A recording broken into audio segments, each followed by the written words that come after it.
तो स्वागत है दोस्तों आपका आपके इस अपने YouTube चैनल पढ़ाई मेनिया में। दोस्तों आज है 21 मई 2020 और 21 मई 2020 से करंट अफेयर के जितने भी इंपॉर्टेंट क्वेश्चन बन सकते हैं वो आज हम इस वीडियो में डिस्कस करेंगे। इसीलिए वीडियो को अंत तक देखें और अगर अभी तक आपने इस चैनल को सब्सक्राइब नहीं किया है तो चैनल को भी सब्सक्राइब कर लें और साथ ही बेल आइकन दबाना ना भूलें ताकि आप हमारे किसी भी नए वीडियो का अपडेट मिस न कर पाएँ। और आप इस वीडियो का PDF हमारे टेलीग्राम चैनल पढ़ाई मेनिया से भी डाउनलोड कर सकते हैं। तो चलिए शुरू करते हैं। तो आज का आपका पहला क्वेश्चन है, हाल ही में कौन सा राज्य या केंद्र शासित प्रदेश में 3 मई 2020 के बाद से कोई कोरोना का ताज़ा मामला नहीं आने के कारण या कोरोना वायरस से मुक्त हो गया है? तो इसका आपका सही आंसर हो जाएगा ऑप्शन ए लद्दाख। दोस्तों लद्दाख वह केंद्र शासित प्रदेश है जहां 3 मई के बाद कोई भी कोरोना का नया मरीज सामने नहीं आया है और जो भी टोटल 43 केस वहां आए थे वो भी अब ठीक होकर अपने अपने घर चले गए हैं। इसके लिए लद्दाख जो है भारत का वह केंद्र शासित प्रदेश है जो कोरोना से मुक्त हो चुका है। दोस्तों अब लद्दाख कोरोना से मुक्त हुआ है तो आइए लद्दाख के बारे में इंपॉर्टेंट पॉइंट जान लेते हैं। तो लद्दाख के बारे में इंपॉर्टेंट पॉइंट है कि लद्दाख के लेफ्टिनेंट गवर्नर का नाम क्या है, जो कि हर बार एग्जाम में पूछ लिया जाता है। तो लद्दाख के लेफ्टिनेंट गवर्नर का नाम राधा कृष्णा माथुर है, ये आपको याद रखना है। तो चलिए आपका नेक्स्ट क्वेश्चन है, हाल ही में चीन ने WHO को कितने बिलियन अमेरिकी डॉलर की मदद देने का ऐलान किया है? तो हाल ही में चीन ने WHO को, जो जब WHO का full form world health organisation हो जाएगा, तो हाल ही में चीन ने WHO को 2 बिलियन अमेरिकी डॉलर की मदद देने का ऐलान किया है। तो इसका आपका सही उत्तर हो जाएगा 2 बिलियन डॉलर, ऑप्शन बी। तो अब ये चीन ने दिया है, तो आइए चीन के बारे में कुछ इंपॉर्टेंट पॉइंट जान लेते हैं। चीन की राजधानी कहाँ है? तो चीन की राजधानी हो जाएगा आपका बीजिंग में। चीन की मुद्रा क्या है? चीन की मुद्रा रेन मिनबी। और चीन के राष्ट्रपति का नाम क्या है? तो चीन के राष्ट्रपति का नाम शी जिनपिंग है। तो ये आपको याद रखना है।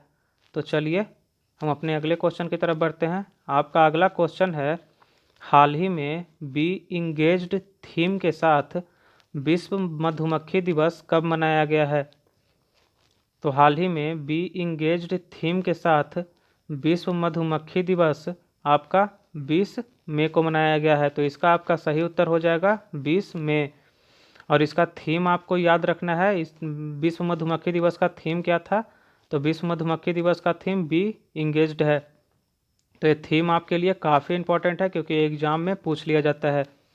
तो इसका आंसर आपका 20 मई हो जाएगा और ये इंपॉर्टेंट डे वाला क्वेश्चन है। तो आइए इस मंथ के बाकी इंपॉर्टेंट डे के बारे में डिस्कस कर लेते हैं। तो आपका 1 मई, जो कि 1 मई को अंतर्राष्ट्रीय मजदूर दिवस मनाया गया, 3 मई को प्रेस स्वतंत्रता दिवस मनाया गया, 4 मई को कोल माइंस डे मनाया गया और मई के दूसरे रविवार यानी 10 मई को मदर्स डे मनाया गया। मदर्स डे हमेशा मई के दूसरे रविवार को मनाया जाता है। और 8 मई को रेड क्रॉस दिवस मनाया गया, 9 मई को विजय दिवस मनाया गया और 9 मई को ही विश्व प्रवासी पक्षी दिवस भी मनाया गया, जो कि विश्व प्रवासी पक्षी दिवस हर साल 9 मई को नहीं मनाया जाता है, ये मई महीने के दूसरे शनिवार को मनाया जाता है। तो ये आपको याद रखना है।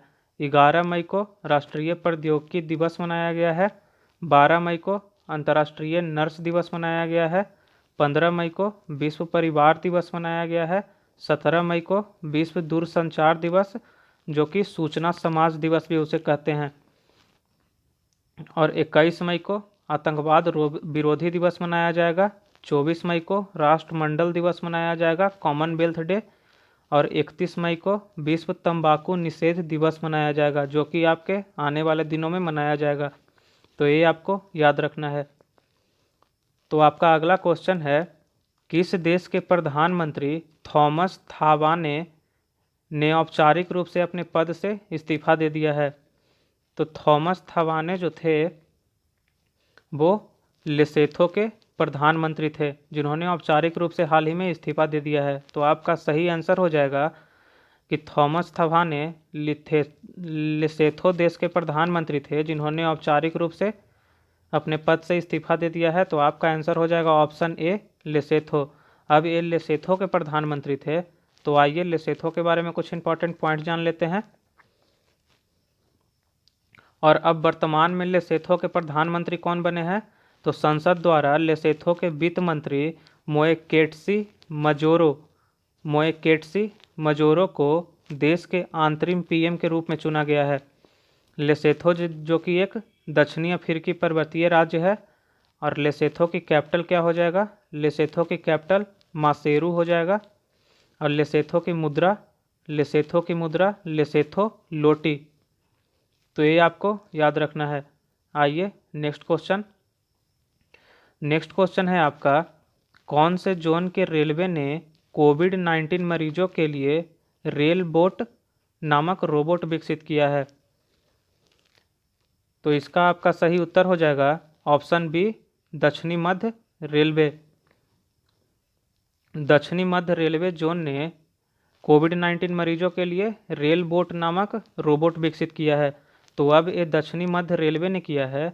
तो आइए दक्षिणी मध्य रेलवे के बारे में कुछ इंपॉर्टेंट फैक्ट जान लेते हैं।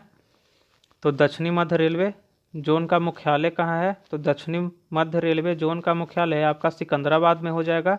और दक्षिणी मध्य रेलवे जोन के महाप्रबंधक कौन है? तो दक्षिणी मध्य रेलवे जोन के महाप्रबंधक गजानन माल्या। कौन है? गजानन माल्या। तो ये आपको याद रखना है। आइए बढ़ते हैं हम अपने अगले क्वेश्चन की तरफ। तो आपका अगला क्वेश्चन है, भारत ने फिलिस्तीन शरणार्थियों के कल्याण के लिए काम करने वाली संयुक्त राष्ट्र राहत और निर्माण एजेंसी को कितने मिलियन अमेरिकी डॉलर की सहायता राशि प्रदान की है? तो भारत ने हाल ही में फिलिस्तीन शरणार्थियों के कल्याण के लिए जो एक एजेंसी काम करती है जिसका नाम संयुक्त राष्ट्र राहत और निर्माण एजेंसी है, उसको भारत ने कितने मिलियन डॉलर की राशि सहायता प्रदान की है? तो ये आपका सही आंसर हो जाएगा 2 मिलियन। ऑप्शन ए, भारत ने 2 मिलियन की राशि सहायता प्रदान की है। तो अब भारत ने संयुक्त राष्ट्र राहत और निर्माण एजेंसी को 2 मिलियन डॉलर की राशि प्रदान की है। तो आइए इसके बारे में कुछ इंपॉर्टेंट फैक्ट जान लेते हैं। तो संयुक्त राष्ट्र राहत और निर्माण एजेंसी का मुख्यालय कहाँ हो जाएगा? तो संयुक्त राष्ट्र राहत और निर्माण एजेंसी का मुख्यालय अमान जो कि जॉर्डन में है। संयुक्त राष्ट्र राहत और निर्माण एजेंसी के जनरल आयुक्त कौन हो जाएंगे? तो वो हैं क्रिश्चियन सॉन्डर्स। कौन है? Christian Saunders. तो ये आपको याद रखना है। आपका अगला क्वेश्चन है, भारत के कौन से मंत्रालय ने लॉन्च की नेशनल टेस्ट एवाइस मोबाइल ऐप? तो नेशनल टेस्ट एवाइस मोबाइल ऐप आपका लॉन्च किया गया है केंद्रीय मानव संसाधन मंत्रालय द्वारा। केंद्रीय मानव संसाधन मंत्रालय ने लॉन्च की है नेशनल टेस्ट एवाइस मोबाइल ऐप। तो आपका सही उत्तर हो जाएगा ऑप्शन ए। तो अब इस ऐप को विकसित किसके द्वारा किया गया है? तो इस ऐप को विकसित किया गया है राष्ट्रीय परीक्षण एजेंसी के द्वारा। और इस ऐप का विकसित करने का उद्देश्य है जो छात्रों का जो कोविड-19 महामारी के कारण जो पढ़ाई में जो नुकसान हो रहा है उसी नुकसान की भरपाई करने के लिए और छात्रों की मदद करने के लिए इस ऐप को लॉन्च किया गया है। तो अब केंद्रीय मानव संसाधन मंत्रालय द्वारा किया गया है। तो आइए केंद्रीय मानव संसाधन मंत्रालय के बारे में कुछ इंपॉर्टेंट फैक्ट जान लेते हैं। तो हमारे केंद्रीय मानव संसाधन विकास मंत्री कौन है? तो हमारे केंद्रीय मानव संसाधन विकास मंत्री रमेश पोखरियाल निशंक हैं। तो ये आपको याद रखना है। तो चलिए बढ़ते हैं हम अपने अगले क्वेश्चन की तरफ। हाल ही में लोकप्रिय गायिका लता मंगेशकर ने आत्मनिर्भर भारत की भावना को सलाम करते हुए एक गाना गाया है जिसका शीर्षक क्या है? तो हाल ही में लता मंगेशकर ने आत्मनिर्भर भारत की भावना को सलाम करते हुए एक गाना गाया है जिसका शीर्षक ऑप्शन ए जयतु भारतम है। तो आपका सही आंसर हो जाएगा ऑप्शन ए। तो अब ए जयतु भारतम के बारे में कुछ इंपॉर्टेंट फैक्ट जान लेते हैं। तो जयतु भारतम जो कि किनके द्वारा गाया गया है?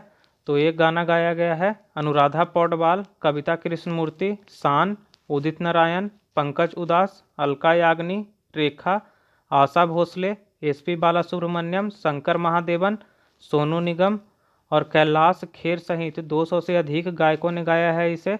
और इस गीत को प्रसिद्ध संगीतकार, कवि और लेखक प्रसून जोशी द्वारा लिखा गया है।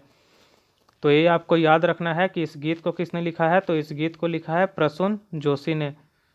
तो चलिए, आपका अगला क्वेश्चन है, हाल ही में नई पुस्तक hope on my adventures on boats, trains and planes के ई बुक संस्करण का विमोचन किसने किया है।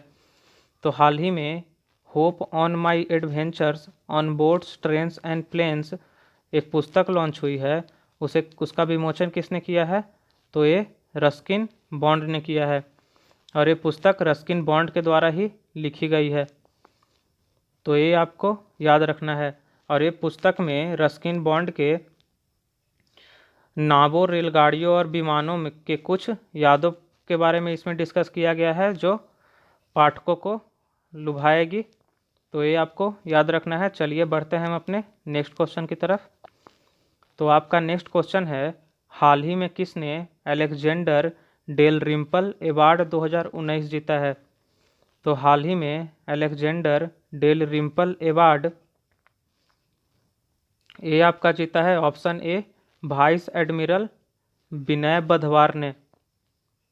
तो इसका आपका सही उत्तर हो जाएगा ऑप्शन ए कि हाल ही में Alexander Dalrymple award vice admiral Vinay Badhwar ने जीता है। तो आइए इस क्वेश्चन के बारे में कुछ इंपॉर्टेंट फैक्ट जान लेते हैं। तो जो कि एडमिरल जो नौसेना के अधिकारी हैं, तो हमारे नौसेना के प्रमुख कौन हैं, एडमिरल करमबीर सिंह।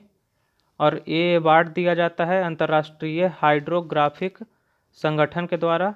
तो हाइड्रोग्राफिक संगठन के निदेशक कौन है, अरबी काम्फर जो दक्षिणी अफ्रीका से बिलोंग करते हैं, और दूसरे हैं मुस्तफ़ा इप्टेस जो कि तुर्की के हैं।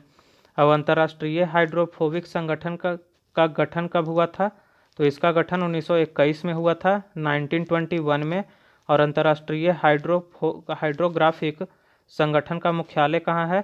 तो अंतर्राष्ट्रीय हाइड्रोग्राफिक संगठन का मुख्यालय मोनाको में है। तो ये आपको याद रखना है। अब आपके लिए कल के वीडियो का क्वेश्चन का आंसर।